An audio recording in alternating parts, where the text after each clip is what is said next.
Voilà, on va parler musique et son. Vous savez, il y a plusieurs dimensions sur Terre. Sur Terre, il y a l'eau, il y a la terre, il y a l'air et il y a le feu. Il y a 4 dimensions. Parce que le chiffre 4 dans la parole de Dieu, c'est le chiffre de l'universalité. Je crois qu'il manque une syllabe. L'universalité. L'universalité. 4, il y a 4 évangiles. Parce que tout est contenu dans 4 évangiles. Il y a 4 points cardinaux. Parce que ça indique le tout. Il y a les 4 vents des cieux. Il y a 4 vents. Il y a les 4 cavaliers. Le chiffre 4, c'est l'universalité, c'est l'ensemble. Mais dans le monde spirituel, il y a 4 dimensions aussi. Il y a la dimension de la lumière, il y a la dimension du son, il y a la dimension du feu, et il y a la dimension des ténèbres ou de l'abîme. Le son est une dimension du monde spirituel. À chaque fois qu'il y a du bruit, ça interfère avec le monde spirituel. Le son et le bruit est une composante extrêmement importante. Et ce que j'aimerais surtout vous faire comprendre, c'est que nous sommes un esprit avec une âme dans un corps. Est-ce que tu peux dire de ton côté ou l'écrire en commentaire, je suis un esprit. Je suis un esprit. Je suis un esprit. Je suis un esprit. Et j'interagis avec le monde spirituel. Et j'interagis avec le monde spirituel. Nous sommes sympathiques. Ben merci.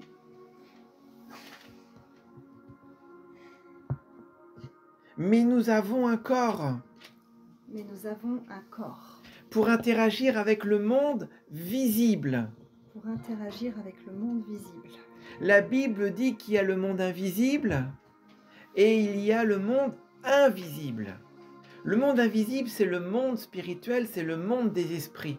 Le monde visible, c'est le monde matériel.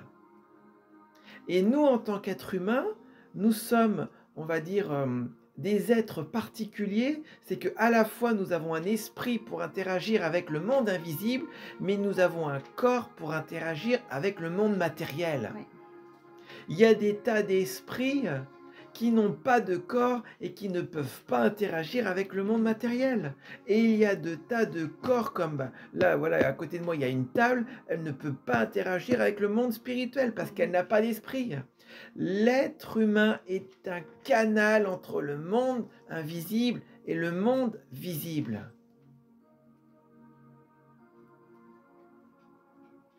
Et ce qu'il faut comprendre, c'est que comment ton corps a été formé. La Genèse, la parole de Dieu enseigne que ton Dieu souffle un esprit avec une âme, souffle un esprit dans un corps, et le corps, il prend vie. Mais il faut comprendre comment ça fonctionne. Comment ça fonctionne? En fait, le corps, il faut imaginer, je pense que c'est une bonne image, les souffleurs de verre. Le souffleur de verre, il souffle dans une boule de verre, et la boule de verre, elle prend une forme et l'air est à l'intérieur, mais le verre, il se calque sur la forme de l'air. Ton corps, ton esprit a été soufflé dans ton corps et ton corps se calque sur la forme de ton esprit.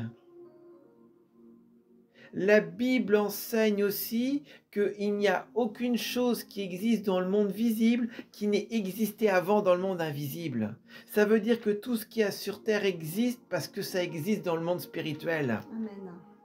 S'il y a des drones sur Terre, c'est parce qu'il y a des drones dans le monde spirituel. S'il y a des cartes avec des codes sur Terre, c'est parce qu'il y a des cartes et des codes dans le monde spirituel. S'il y a des royaumes avec des rois sur Terre, c'est parce qu'il y a des royaumes avec des rois dans le monde spirituel. Mais si tu as une oreille, des yeux, une bouche, un nez et des mains, ton corps physique, c'est parce qu'avant tout ton esprit, il a des oreilles, il a des yeux, il a un nez, il a une bouche et il a des mains. Ton esprit a des sens. Et ça sert à quoi des sens? Ça sert à être en interaction. Tu es en interaction avec le monde terrestre grâce à tes sens. C'est-à-dire que tu vois le monde matériel grâce à tes yeux. Tu entends le monde matériel grâce à ton oreille. Tu sens le monde matériel, une fleur grâce à ton nez. Mais si tu n'avais pas de sens, en fait, tu n'aurais aucune interaction avec le monde matériel. De même, si tu n'as pas de sens spirituel, tu n'aurais aucune interaction avec le monde spirituel. Et tu as une oreille spirituelle. Tu as des yeux spirituels. Et tu sais comment Dieu t'a créé? Il t'a créé de façon à ce que tous tes sens spirituels soient optimales pour recevoir la parole de Dieu. Tu as été créé pour recevoir la parole de Dieu. Je le répète, parce que je crois que tu n'as pas entendu. Je le répète, Tu as été créé, ton esprit a été créé pour recevoir la parole de Dieu. C'est pourquoi je te le dis, tu es esprit pour recevoir la parole de Dieu. J'en viens au son, je ne l'ai pas oublié, son et musique. Mais il y a un sens qui est différent des autres, un petit peu différent des autres. C'est le sens de l'ouïe.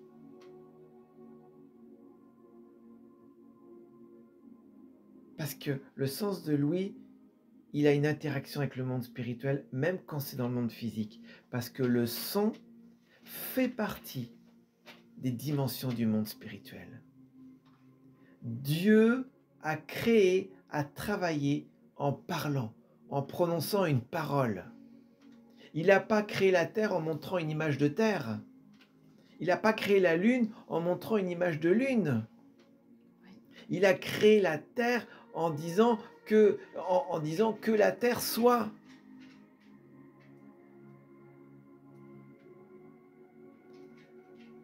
Il y a un sens qui n'est pas comme les autres. Et vous savez, l'ouïe, l'oreille, on peut même dire que ce sens, il contient tous les sens.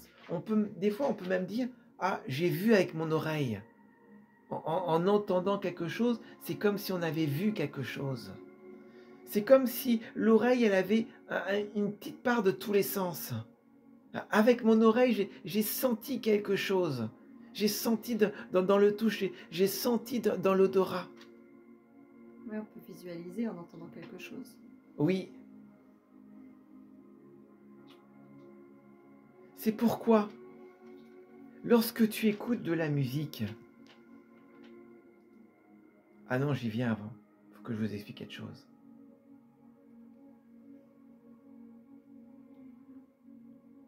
Au commencement, et même avant le commencement, l'Éternel avait un chérubin particulier. Il avait créé un chérubin protecteur. Ah, je vais vous donner un mystère ce soir.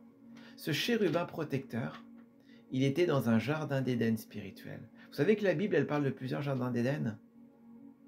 Bon, ce chérubin, il était dans un jardin d'Éden. Il était parfait. Il avait été créé pour louer Dieu. Tous les instruments de musique étaient à son service, de façon à créer du son pour louer l'Éternel.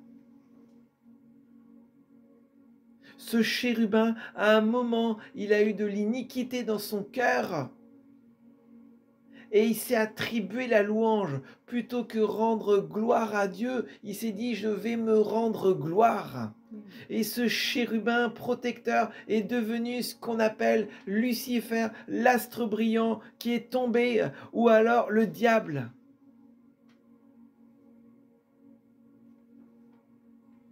Mais ce chérubin protecteur, il a été créé pour louer Dieu avec du son. Il n'a pas été créé pour louer Dieu avec des parfums. Il n'a pas été créé pour louer l'Éternel avec des images. Il n'a pas été créé pour louer l'Éternel avec des aliments. Il a été créé pour louer l'Éternel avec du son, parce que le son est une dimension spirituelle. Ce qui fait que ton oreille, tu dois prendre gaffe, tu dois faire super attention à ce que tu écoutes et à ce que tu entends. Parce que le son est spirituel. Si tu entends des musiques d'horreur, des critiques, des ragots, des musiques sataniques, des musiques gothiques, elles rentrent dans ton esprit et dans ton corps. Ouais. Ton corps est impacté, ton esprit est impacté. Tout à fait. Tu ne peux pas écouter ce que tu veux, parce que si tu appartiens à Jésus, tu as été mis à part, tu es un peuple saint, une nation sainte. Tu es mis à part pour l'adoration de ton Dieu. Tu es mis à part pour que le Saint-Esprit te prépare à devenir épouse de Christ. Et je le redis, il y a beaucoup de chrétiens, mais peu seront enlevés et encore moins feront partie de l'épouse de Christ. Ne t'imagine pas que c'est parce que tu vas le dimanche matin à l'église que tu seras enlevé. Tu ne seras peut-être pas enlevé, et je peux te dire que si tu n'es pas enlevé, les tribulations seront terribles. Tu seras obligé de mourir pour ta foi, sinon soit tu accepteras la marque de la bête, soit tu mourras pour ta foi. Et c'est à cela que Dieu reconnaîtra que tu as réellement la foi. Je te conseille d'acheter de l'huile maintenant, de remplir ta lampe, que ton esprit soit lumineux, que ton cœur soit prêt, afin que tu sois enlevé au temps voulu. Et le Seigneur, il le dit, il ne tarde pas, il est à la porte. Il ne t'attendra pas. Garde-toi, on me dit, est-ce que je peux écouter machin truc, mais qu'est-ce que tu vas t'embêter ?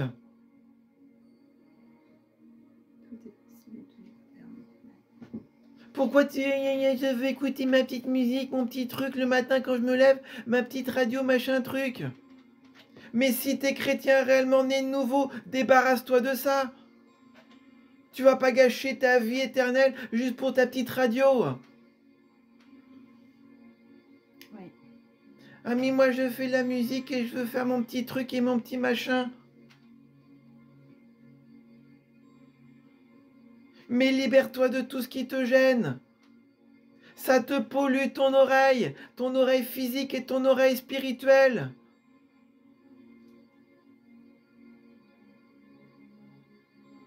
Consacre-toi. Peu seront enlevés si le Seigneur revient aujourd'hui. Mais j'ai crainte pour la France. Moi-même, je tremble.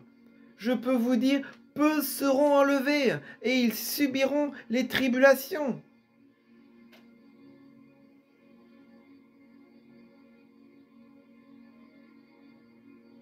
Travaille à ton salut. Repens-toi.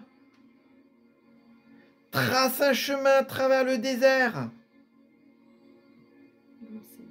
Loue le Seigneur.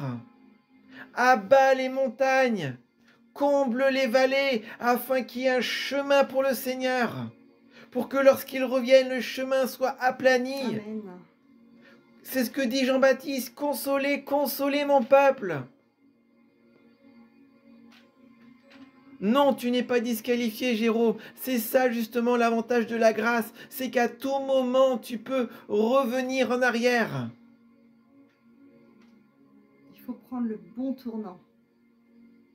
Il faut prendre le bon tournant. Il faut revenir en arrière. Change, justement, tant que tu es dans l'ère de la grâce. Parce que l'ère de la grâce s'arrêtera un jour. Mais tant que tu es dans l'ère de la grâce, profites-en pour revenir en arrière, Amen. pour changer de direction. Oui. Pour abandonner tes mauvaises pratiques. C'est là que la puissance du Saint-Esprit nous vient en aide quand c'est compliqué, justement. Aide-moi à changer, il va t'aider à...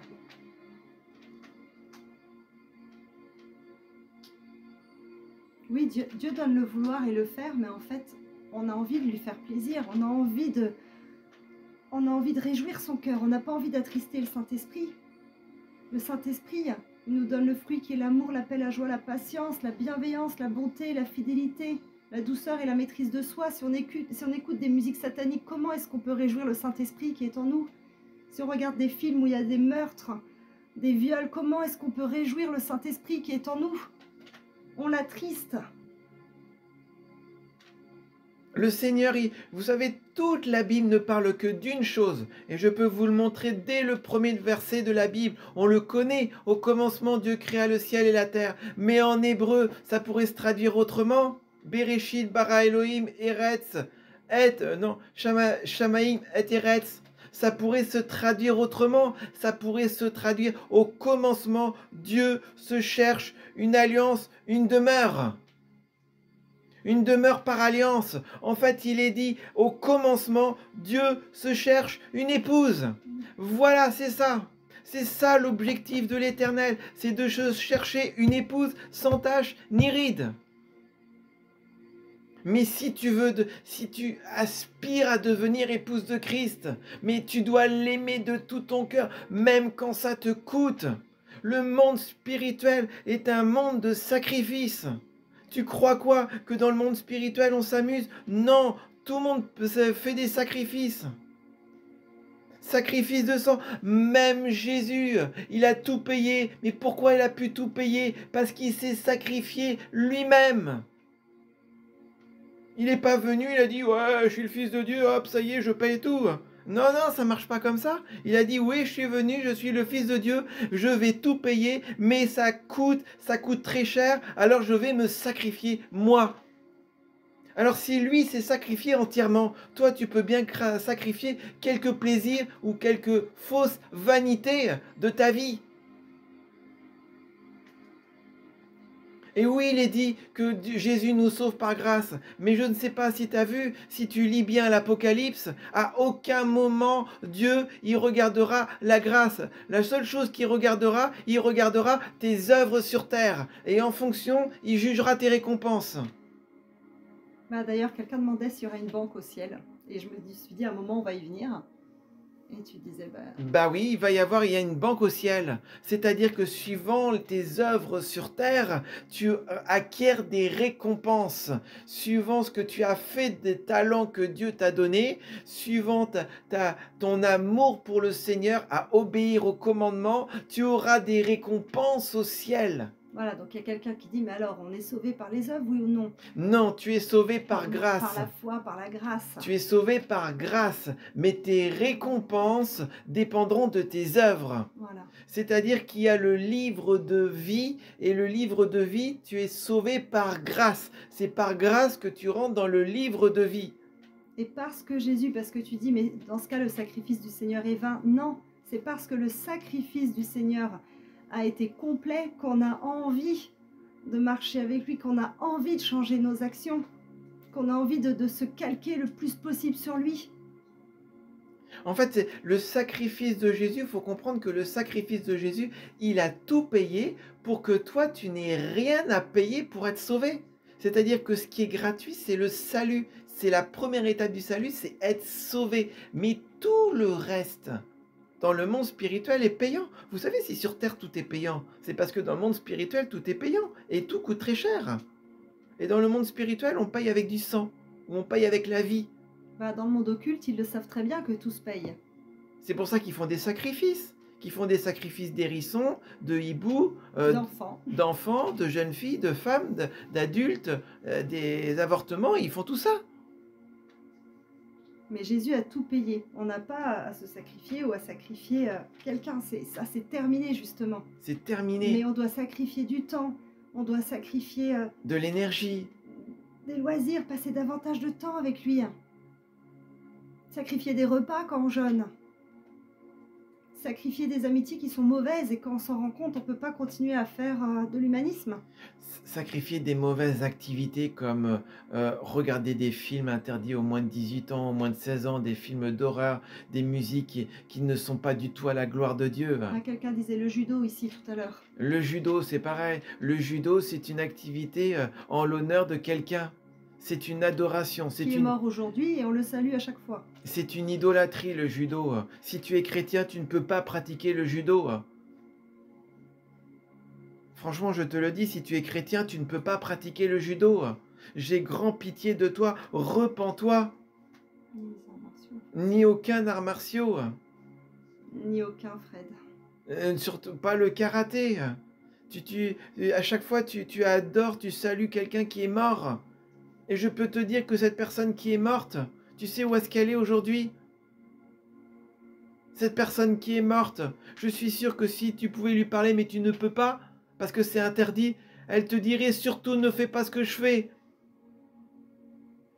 Parce qu'aujourd'hui, je suis en train de brûler en enfer. Mais la boxe, c'est pareil. Le Seigneur, il te dit, sois en paix, sois doux. Pourquoi tu veux taper quelqu'un? Alors on me dit souvent c'est pour apprendre à se défendre, mais en fait quand tu as la paix dans le cœur et que tu sais que c'est Jésus qui a tout payé et qu'il est tout puissant, t'as pas besoin de raisonner comme ça, le Saint-Esprit va te conseiller au bon moment quand tu seras en danger.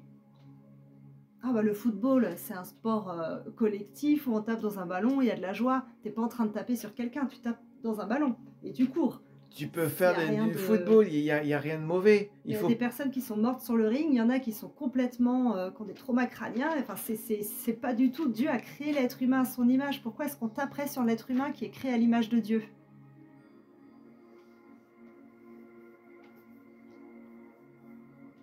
Oui, mais c'est pas... Les gens meurent sur les terrains de foot ou terrain de tennis, c'est pour une autre raison. Vous savez très bien, de toute façon, au fond de vous, questionnez votre conscience, questionnez le Saint-Esprit et demandez-lui. Vous pouvez chacun de vous de lui demander, Saint-Esprit ou Seigneur, qu'est-ce que je dois changer dans ma vie? Qu'est-ce que je dois remettre en cause? Qu'est-ce que je dois modifier dans mon comportement? Et il va vous le montrer. Hein. Il Je peux va vous vous le dire qu'à chaque montrer. fois qu'on prie comme ça tarde pas. Hein. Seigneur, il nous montre. dites-lui, Seigneur, change mon cœur. Rends-moi prêt pour être enlevé. Rends-moi prêt pour le réveil qui vient. Fais de moi une flamme de feu. Vous savez, le réveil, il a déjà commencé en France. Il arrive, il augmente. Mais n'attendez pas qu'il soit là pour vous préparer. Vous serez en retard. Préparez-vous, jeûnez, priez, consacrez-vous, séparez-vous de tout ce qui vous éloigne de Christ. Priez en langue, louez le Seigneur. Des louanges spontanées, louez-le, remerciez-le. Et prenez conscience que vous êtes un esprit dans un corps, donc attachez-vous aux activités spirituelles. Vous savez, toutes les activités charnelles, elles n'ont aucun poids spirituel. Elles seront considérées comme nulles devant Dieu. Elles seront considérées comme nulles devant Dieu. Il y en a qui s'attardent dans des tas d'activités qui n'ont aucun poids spirituel. Dieu, ce qu'il va regarder, c'est toutes les œuvres spirituelles que tu as faites. C'est pour ça que j'ai commencé par vous faire dire, je suis un esprit.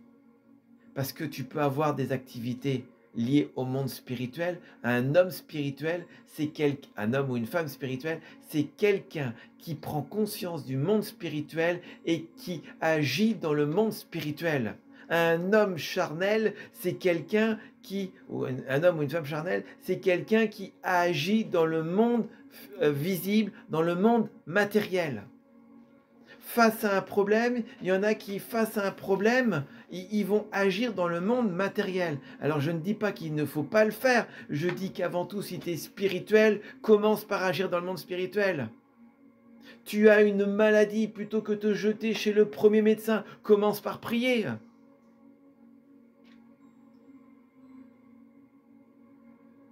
Une question, une personne qui travaille doit arrêter son travail s'il ne peut pas aller au culte.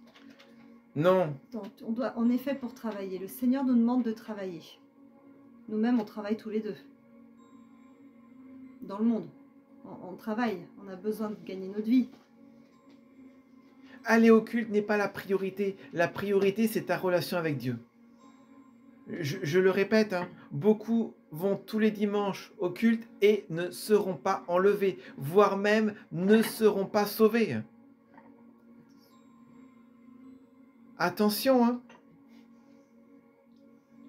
Beaucoup vont à l'église tous les dimanches et ne seront pas sauvés. Parce qu'ils ne manifestent pas les œuvres. Parce qu'ils ne manifestent pas la foi.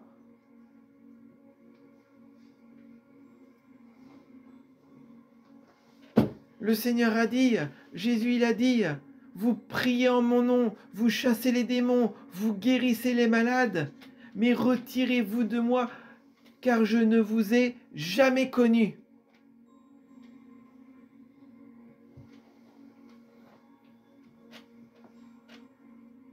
Et si on ne va pas au culte, comment recevoir les paroles de vie? Déjà, en lisant la Bible. Déjà en lisant la Bible, en priant toi de ton côté. On a vraiment besoin de lire davantage la Bible. Non mais des faux prophètes, il n'y en a pas tant que ça. Faut arrêter de parler des faux prophètes. Vous voyez plus les faux prophètes que les vrais prophètes.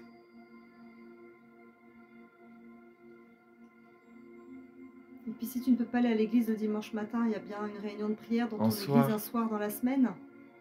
Ce qui est important, c'est la communion avec les frères et sœurs. Et si vraiment tu veux à l'église, prie que le Seigneur te donne un autre travail. Oui. Mais face à un problème, commence à intervenir dans le monde spirituel. Pose question, rencontre ton Dieu, mets-toi dans l'ordre avec ton Dieu. Abandonne tous tes principes charnels. Donc Mouna dit qu'un prêtre lui a dit le contraire.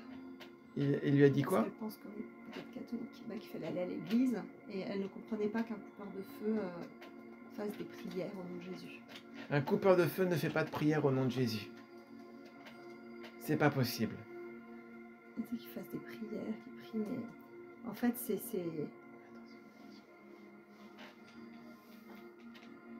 Le coupeur de feu, il va dire des paroles, mais il ne va pas prier au nom de Jésus. Impossible. C'est de la sorcellerie. Trouve un seul passage dans la Bible qui te dit tu dois aller au culte tous les dimanches. Par contre, moi, je peux te trouver des dizaines de passages dans la Bible qui dit aime ton Dieu, obéis à ses commandements, prie chaque jour, lis la parole de Dieu, médite-la.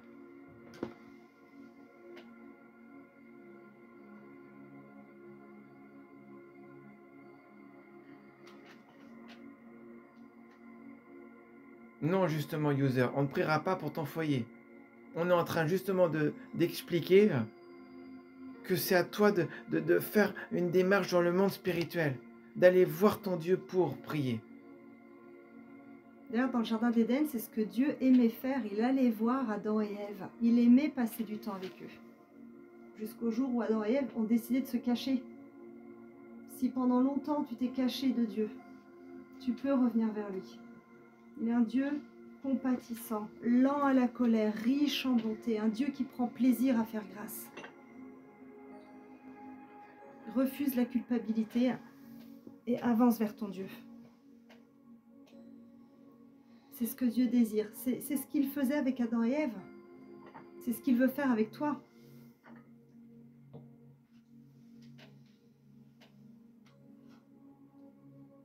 Ce que Dieu veut, c'est une relation avec toi chaque jour.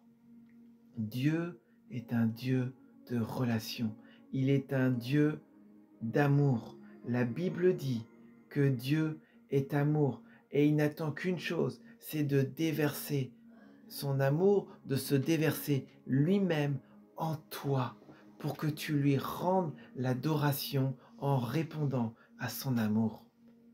Mais tu ne goûteras pas l'amour de Dieu en faisant toutes sortes de choses qui ne sont pas bonnes. Tu ne goûteras pas l'amour de Dieu en te forçant à aller à l'église. Tu goûteras l'amour de Dieu lorsque tu rentreras dans le secret de ta chambre et que tu lui parleras et lui te parlera. C'est un Dieu d'amour. Dieu t'aime. Toute la Bible ne nous parle que d'amour, que de mariage. Le livre le plus saint de la Bible, le plus saint, considéré comme le plus saint par les Juifs, c'est le Cantique des Cantiques. Ce livre d'amour entre une femme et un homme. Parce que le Seigneur, Dieu Tout-Puissant, a créé l'univers, il a créé l'être humain parce qu'il se cherche une épouse. Et tout l'univers vibre et attend les noces de l'agneau. Le Seigneur revient enlever une épouse sans tache ni ride, qui l'aime, qui ne vit que pour lui, pour se marier avec elle. Et ensemble, ils reviennent après régner sur terre.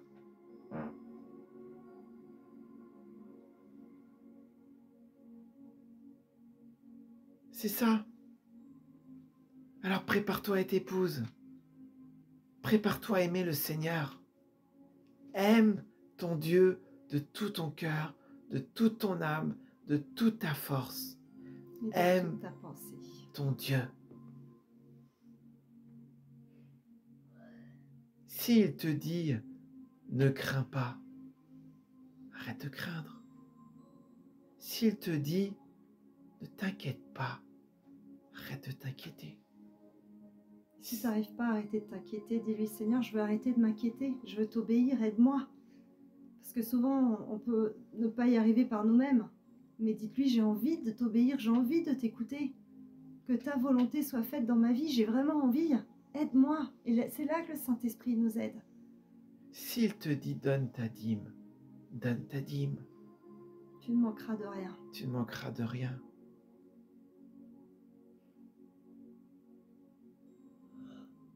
S'il te dit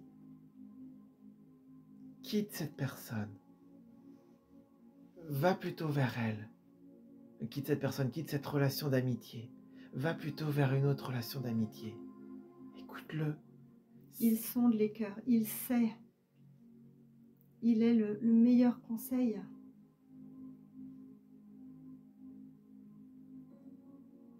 Mais je t'en prie, aime ton Dieu. Aime l'Éternel. Chéris le Saint-Esprit. Fais de lui tes délices. Aime-le. Ne laisse pas des choses impures te souiller et attrister le Saint-Esprit. Protège-le, il est ton trésor, il est le cadeau, il est le consolateur, il est celui qui veille sur toi jour et nuit, il est celui qui t'empêche des accidents, des crises cardiaques, qui veille sur ton environnement, il est celui qui parle à ton chef la nuit.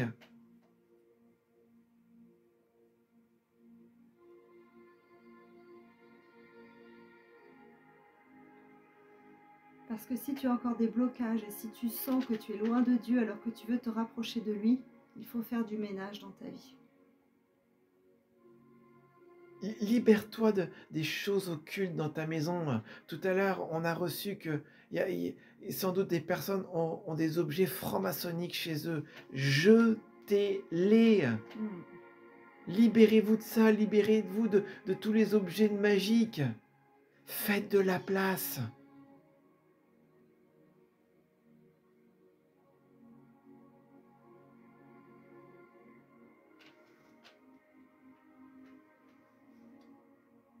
Et ne trouvez pas d'excuses pour ne pas aller travailler. C'est la première chose qu'il a dit à Adam. Va travailler. Ah bah justement, quelqu'un disait juste au-dessus, mais il y a un passage dans la Bible qui dit que tu dois arrêter de travailler.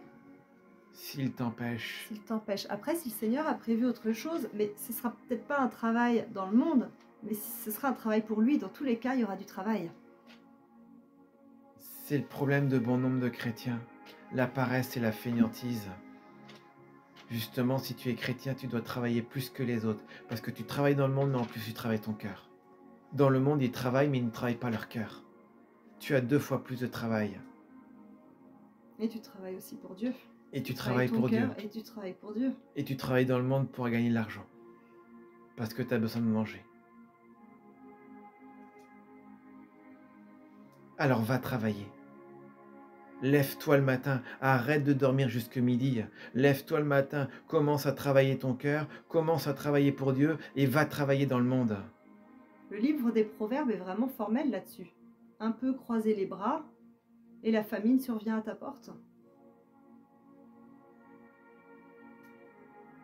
Mais il y a beaucoup de passages sur ça, sur le travail. C'est la première chose que Dieu a dit à Adam. Travaille le jardin d'Éden physique. Mais travaille ton cœur Travaille aussi. ton cœur. Travaille ton cœur. Alors poindra ta guérison. Alors poindra ta bénédiction. Alors poindra ton élévation. Crois-tu réellement que Dieu va t'élever si tu ne veux pas travailler ton cœur? Crois-tu réellement que Dieu va tout te donner si tu ne fais rien?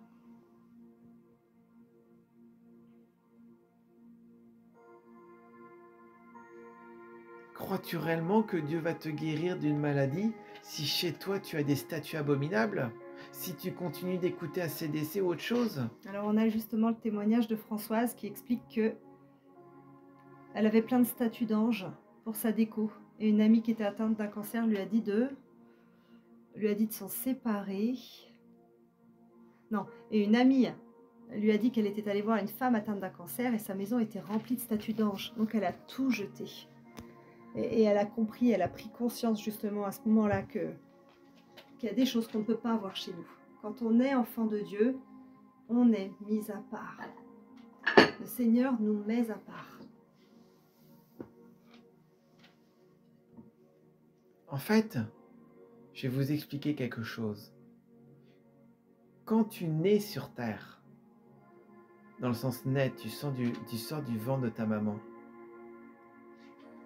tu appartiens au royaume du diable. Mais quand tu nais de nouveau, si réellement tu es né de nouveau, parce qu'à nouveau, ce n'est pas parce que tu as donné ta vie à Jésus, ce n'est pas parce que tu vas à l'église tous les dimanches que tu es né de nouveau. Mais si réellement tu es né de nouveau, alors tu es transporté dans le royaume de Dieu. Et le royaume de Dieu, le monde a une haine contre le royaume de Dieu. Donc si tu appartiens au royaume de Dieu, tu n'es plus dans le monde, tu n'es plus dans le même royaume. Donc tu ne peux pas garder des choses de l'ancien royaume. C'est pas possible. Mais ça, je tiens à préciser, c'est si réellement tu es né nouveau. Si réellement ton esprit a été changé. Et la condition pour naître de nouveau, c'est se repentir et croire à l'évangile. Mais vous savez, croire à l'évangile, ça veut dire commencer à obéir. Ça veut dire lire la Bible lire pour la savoir Bible ce qu'il y a dedans. Et obéir. Si tu ne lis pas la parole de Dieu, comment tu veux naître de nouveau? Si tu médites pas la parole de Dieu, comment veux-tu naître de nouveau? La Bible, elle dit que, en fait, tout est fluctuant. Le monde visible est fluctuant, le monde invisible est fluctuant. Il n'y a que l'Éternel qui ne bouge pas et sa parole. C'est pour ça qu'il a envoyé Jésus, sa parole faite chair. Il n'y a que la parole de Dieu qui peut te conduire. Dans les psaumes, David dit qu'il nous faut méditer sa parole jour et nuit. Et c'est vrai que plein de préoccupations peuvent nous accaparer. On doit être violent dans nos pensées pour méditer sa parole jour et nuit. Une fois qu'on a réglé les choses qu'on doit faire au quotidien, dès qu'on peut, on doit vraiment forcer nos pensées à être axées vers les choses du royaume de Dieu. Le voleur sur la croix n'est pas né nouveau, je n'en sais rien. Le voleur sur la croix, il a donné sa vie à Jésus au dernier moment. Et franchement, sur la croix, il avait peut-être du mal à lire la Bible. Il est mort peut-être juste quelques heures après. En tout cas, Jésus a dit qu'il y serait au paradis.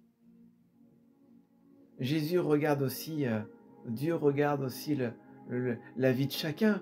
Si tu donnes ta vie à Jésus 2 secondes avant de mourir sur ton lit d'hôpital, ou si tu donnes ta vie à Jésus jeune et que tu as toute la vie devant toi, il regarde la vie de chacun, les circonstances de chacun. Et puis le brigand sur la croix, il vivait au temps de Jésus. Il avait sûrement entendu, dans sa prison avant d'être crucifié, il avait sûrement entendu parler de Jésus. Et il a fait un choix. Nous, on entend parler de Jésus en lisant sa parole. Voilà, en fait, on n'était pas du temps de Jésus, mais lui, il vivait à son temps. Et il a choisi. Et il l'a défendu devant le deuxième brigand qui se moquait de Jésus. Il a choisi son camp. On est dans un ou dans l'autre, mais on ne peut pas être à moitié, on ne peut pas être bancal. Sinon, on se fait tout le temps harponner, on se fait viser par les flèches. Il faut être clean. Et c'est ça la véritable repentance. Et ce soir, j'aimerais vraiment vous amener à une véritable repentance dans tous les domaines de votre vie. Parce que malheureusement, ce que je vois en tant que, on va dire, missionnaire, leader spirituel, je vois beaucoup de personnes qui ne se sont repenties qu'à moitié. Et ça fait des vies spirituelles chaotiques, des dégâts, des gens qui ne sont pas réellement convertis. Repentez-vous de tout votre cœur dans tous les domaines de votre vie. Et quelqu'un dit, est-ce qu'il y a une différence entre donner sa vie à Jésus et naître de nouveau? Ah oui, c'est pas du tout la même chose. Donner sa vie à Jésus, ça veut dire, en fait, il y a trois choses. Il y a donner sa vie à Jésus, il y a se repentir et naître de nouveau. Ce sont trois étapes complètement différentes. Donner sa vie à Jésus, ça veut dire, Seigneur, je reconnais qu'il y a quelque chose qui n'a pas dans ma vie, je te la confie. C'est ça. Je la confie. Je te la confie. Mais à ce moment-là, ça ne veut pas dire que ton esprit l'est renouvelé. Normalement, quand tu donnes ta vie à Jésus, tu arrives de suite à ce qu'on appelle la repentance. La repentance, c'est, oui, tu reconnais qu'il y a des choses qui ne vont pas dans ta vie parce que tu as lu la Bible ou parce que le Saint-Esprit t'a convaincu ou parce qu'on t'a dit des choses et en reconnaissant que ça ne va pas, tu décides de changer. Tu te dis non, là, ça va pas. Je trichais, je ne veux plus tricher. Je volais, je ne veux plus voler. Je mentais, je ne veux plus mentir.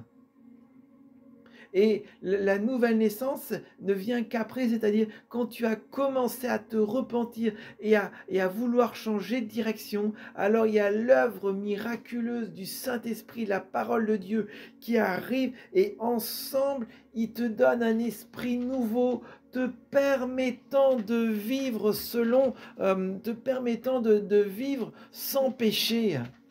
Mais tu ne peux pas arriver à une nouvelle naissance si tu ne te repens pas. Dieu ne peut pas te donner un nouvel esprit pour vivre selon sa parole si toi tu ne veux pas initialement vivre selon sa parole.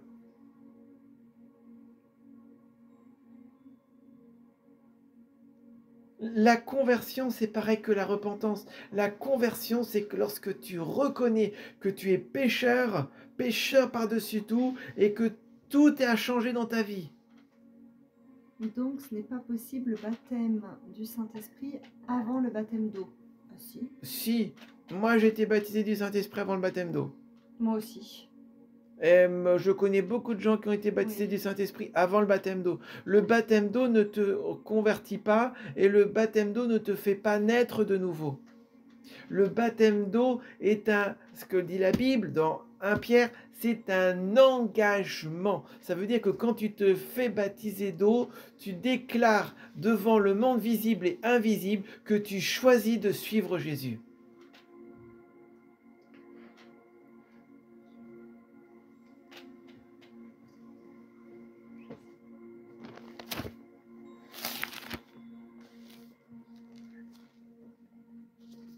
Et pour tous ceux, peut-être qu'il y en a qui ne sont pas baptisés d'eau et qui doutent. Parce que j'aimerais y venir à ça et on va bientôt s'arrêter. Peut-être qu'il y en a qui ne sont pas baptisés d'eau.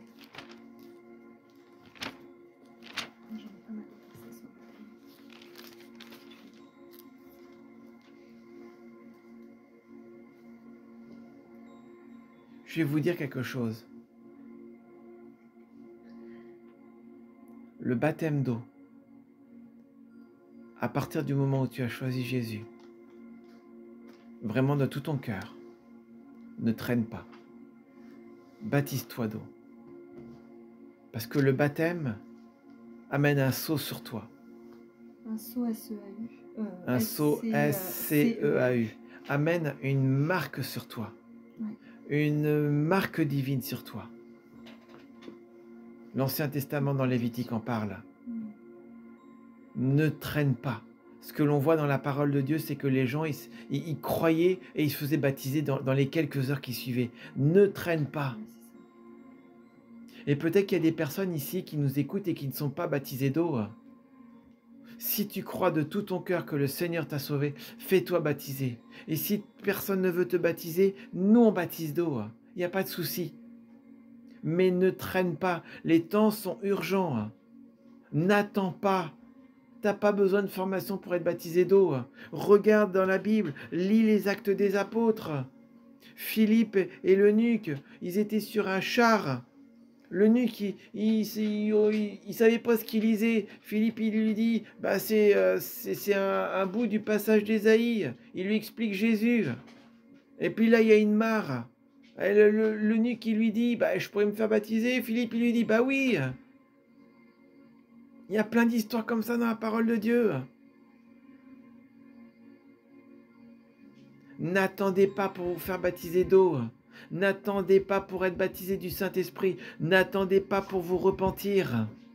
Les temps sont urgents. Les temps sont sérieux. On ne joue pas avec l'Évangile. On ne joue pas avec la parole de Dieu.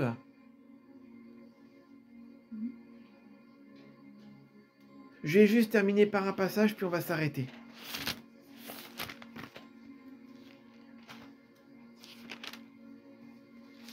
On va lire dans 2 Thessaloniciens. 2 Thessaloniciens 11.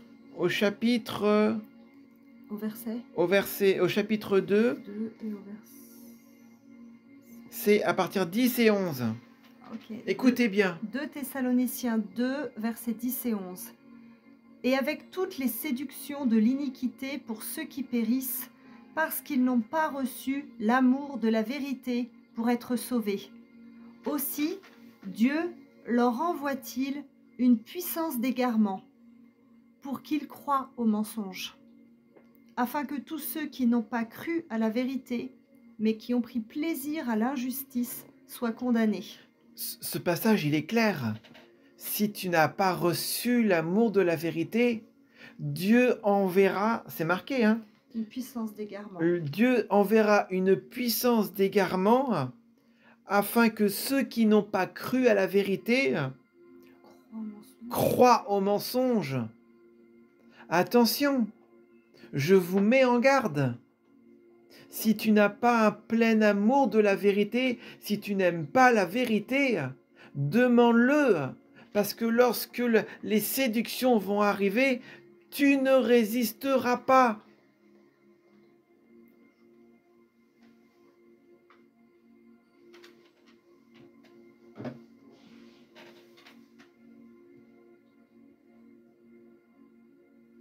Recevez l'amour de la vérité et on va terminer là-dessus. Peut-être que tu n'as pas reçu l'amour de la vérité. Alors on va prier ensemble. Et si toi qui te sens concerné parce que tu n'as pas reçu l'amour de la vérité, alors on va prier ensemble. Et tu peux dire, Seigneur Jésus. Seigneur Jésus. Pardon. Pardon. Parce que je suis tiède. Parce que je suis tiède. Parce que je ne suis pas consacré. Parce que je ne suis pas consacré. Parce que je suis loin de toi. Parce que je suis loin de toi. Parce que je suis plein de péchés. Parce que je suis plein de péchés. Parce que je n'ai pas reçu l'amour de la vérité. Parce que je n'ai pas reçu l'amour de la vérité. J'ai tellement besoin de toi. J'ai tellement besoin de toi. Remplis-moi d'amour de la vérité. Remplis-moi d'amour de la vérité. Remplis-moi d'amour de la vérité. Remplis-moi d'amour de la vérité. Et que je sois consacré. Et que je sois consacré. Que je t'aime, Seigneur. Que je t'aime, Seigneur. Merci, Jésus. Merci, Jésus. Amen. Amen.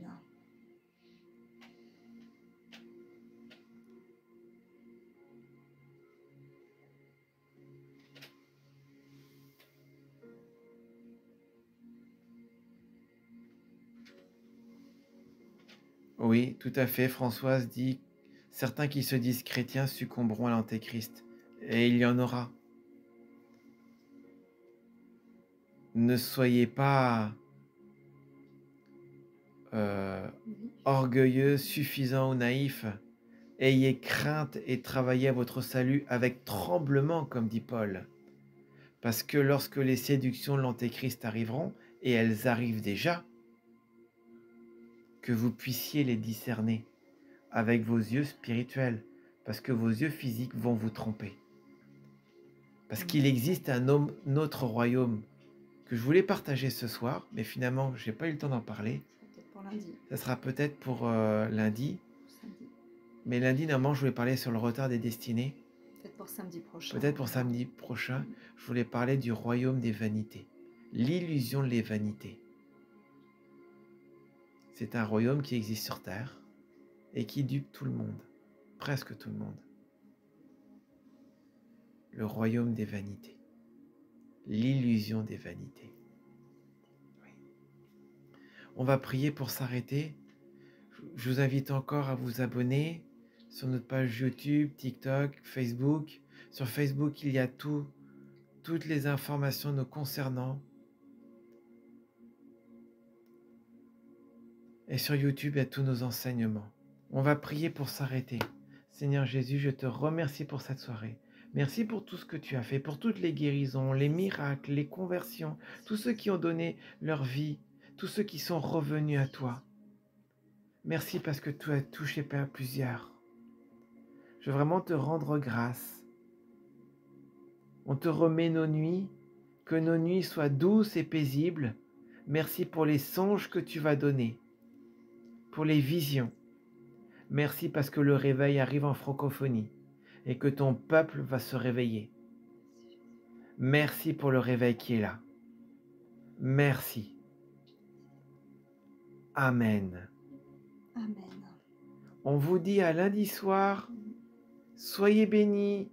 À nouveau pour tous ceux qui se sont connectés. Si vous voulez nous bénir, il y a une page sur notre page Facebook. Guérison pour la francophonie. Vous trouverez un lien pour des offrandes, pour bénir le ministère. Soyez bénis. On vous aime de l'amour de Christ. Nous vivons des temps glorieux. À très bientôt. Au revoir. Au revoir.